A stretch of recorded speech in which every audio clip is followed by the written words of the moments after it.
Hello everyone, আসসালামু আলাইকুম।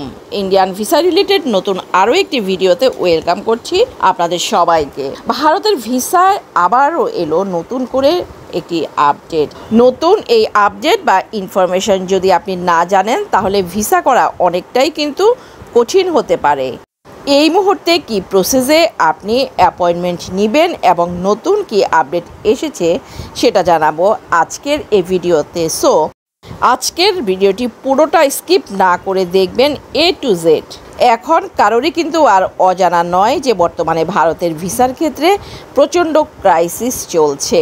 অনেকটাই ভালো কাজ করে এমন কিছু প্রতিষ্ঠান আছে, বাট এই মুহূর্তে তারাও কিন্তু আশানুরূপ কোনো সার্ভিস দিতে পারছে না, কেননা ভারতের ভিসার মাত্র দুটি ক্যাটাগরি, মেডিকেল এবং ডাবল এন্ট্রি ভিসা সীমিতভাবে চালু আছে দীর্ঘ 1 বছর যাবৎ।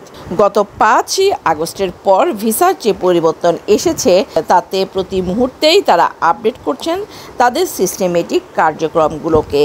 আর এরই সূত্র ধরে মেডিকেল এবং ডাবল এন্ট্রি ভিসার ক্ষেত্রে এনেছেন আরও কিছু পরিবর্তন।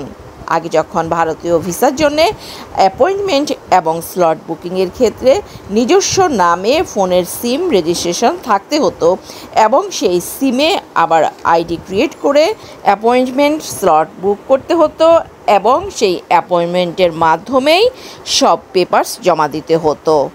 এই সিস্টেম এখনও আছে, বাট নতুন করে এর সাথে আরও একটি সিস্টেম বা আপডেট অ্যাড করেছে তারা। নতুন আপডেট অনুযায়ী বর্তমানে ইমেল ভেরিফিকেশন করে স্লট বুক করতে হবে, মানে যেটা আগে ছিল না। সিম রেজিস্ট্রেশনের সাথে নতুন করে অ্যাড করা হয়েছে ইমেল ভেরিফিকেশন করে আপনার সব পেপারস সাবমিট করতে হবে। বলা যায় আয়ুষ এফ আর ওর পরবর্তী যে আপডেট, এই হচ্ছে সেই আপডেট।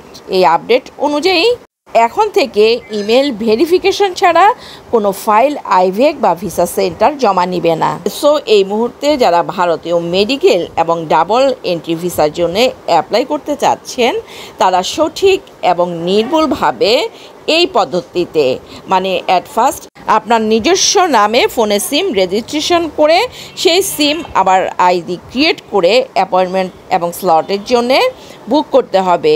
দেন এরই সাথে বর্তমান আপডেট অনুযায়ী আপনার যে ইমেল, সেই ইমেল ভেরিফিকেশন করে স্লট বুক করতে হবে।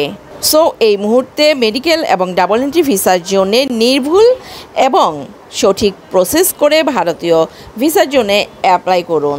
ভালো থাকবেন সবাই, আল্লাহ হাফেজ।